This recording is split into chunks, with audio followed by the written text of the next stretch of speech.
তো ফ্রেন্ড, বেশি কথা না বাড়িয়ে আমি সরাসরি চলে আসলাম ভিডিওতে। আপনারা স্ক্রিনে দেখতে পাচ্ছেন একটা নিউজ আমার কাছে আছে, পেপার। তো এই পেপারে আপনাদের বুঝতে পারছেন দিন দর্পণ পেপার। তো কলকাতা থেকে আমি এই পেপারটা, এক কথায় এই পেপারটা আজকে আমি সংগ্রহ করলাম এবং এই পেপারে যা উত্থাপন করা হয়েছে আপনাদের ঐক্যশ্রী প্রকল্পের সম্বন্ধেই। তো এই পেপারে আপনারা আজকে দেখতে পাবেন যে আপনাদের টাকা কবে দেওয়া হবে এবং কাদের কাদের টাকা দেওয়া হবে এবং কতজন স্টুডেন্ট টাকা পেয়েছে এবং কিভাবে আপনারা টাকাটা পাবেন। তো বিস্তারিত এই ভিডিওতে আমি আলোচনা করব, আপনারা স্ক্রিনে দেখতে পাচ্ছেন। তো মূল আলোচনায় যাওয়ার আগে আপনাদের কাছে আমি একটা রিকোয়েস্ট রাখছি, প্লিজ চ্যানেলটা যদি এখনও সাবস্ক্রাইব না করে থাকেন তো প্লিজ চ্যানেলটাকে সাবস্ক্রাইব করে দিন। আপনাদের কাছে আমার এটা ছোট্ট রিকোয়েস্ট, প্লিজ। তো এখানেই দেখতে পাচ্ছেন ঐক্যশ্রী প্রকল্পে স্কলারশিপ পেতে পুনরায় অ্যাকাউন্ট আপলোড করতে হবে। যাদের যাদের ব্যাঙ্ক অ্যাকাউন্টের আছে, এক কথায় ভুল আছে কি কোনো কারণে মিসইউজ হয়েছে, তাদের ক্ষেত্রে আবার পুনরায় কিন্তু অ্যাকাউন্ট আপলোড করতে হবে। তো কিভাবে আপলোড করবেন, তারাও ফিডব্যাকে অপশন আপনাদের দিয়ে দেবে, অ্যাকাউন্টটাকে আনলক করে দেবে তারা। আপনার যে আইডিটা আছে, অ্যাপ্লিকেশনটা আছে, সেটাকে তারা আবার আনলক করে দেবে। আনলক করে দেওয়ার পর আপনি ওটাতে ব্যাঙ্ক অ্যাকাউন্ট দিয়ে আবার পুনরায় সাবমিট মারতে পারবেন।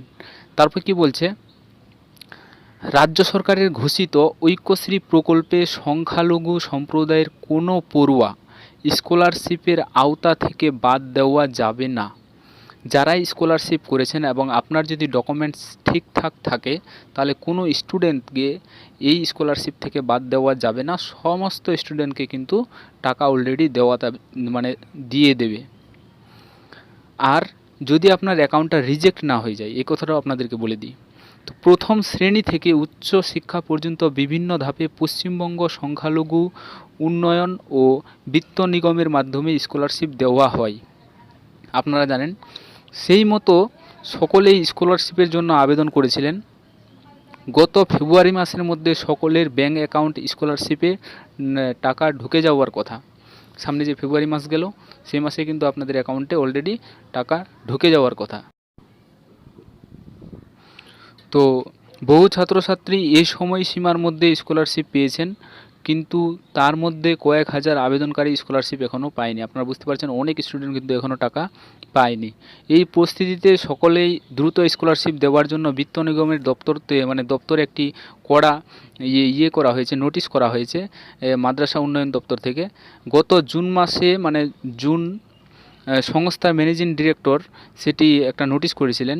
এই সংগঠন মাদ্রাসার মাদ্রাসার এই যে পশ্চিমবঙ্গ মাদ্রাসা ইউনিয়ন থেকে একটি নোটিশ করেছিল। তো তারপরেই নড়েচড়ে বসে বিত্ত নিগম। তো করোনার বিত্ত নিগম কিন্তু নড়েচড়ে বসেছে। এরপরে এই পর্বে সমস্ত সরকারি অফিস স্বাভাবিকভাবে কাজকর্ম শুরু হয়েছে। আপনারা দেখতে পাচ্ছেন, এই পর্বে কিন্তু সমস্ত সরকারি অফিসে কাজকর্ম স্বাভাবিকভাবেই শুরু হয়েছে। তারপরেই আটকে থাকা ঐক্যশ্রী প্রকল্পের স্কলারশিপ দেওয়ার উদ্যোগ নিল বিত্ত নিগম। তো আপনারা বুঝতে পারছেন, আর বেশি নিচের দিকে বেশি কিছু নাই, কিন্তু শেষের দিকে বলছি যে তার 10 দিনের মধ্যে বিত্ত নিগম উদ্যোগ নেওয়ার এবার স্কলারশিপ থেকে বঞ্চিত হতে যাওয়া পড়ুয়ারা উপকৃত হবেন। যারা যারা এখনও টাকা পাননি তারা অবশ্যই এই স্কলারশিপ থেকে টাকা পাবেন। তো এখানে নিচের দিকে বেশি কিছু নেই, উপরেই আমি আপনাদেরকে বলে দিলাম। তো ভিডিওটি যদি ভালো লাগে প্লিজ চ্যানেলটাকে সাবস্ক্রাইব করে দেবেন এবং বন্ধুদেরকে শেয়ার করে দেবেন। থ্যাংক ইউ বন্ধুরা, আবার পরের ভিডিওতে দেখা হবে। আপনারা দেখতে পাচ্ছেন নতুন একটা পেপার আপনাদের সামনে উত্থাপন করে দিয়েছি। থ্যাংক ইউ, ধন্যবাদ।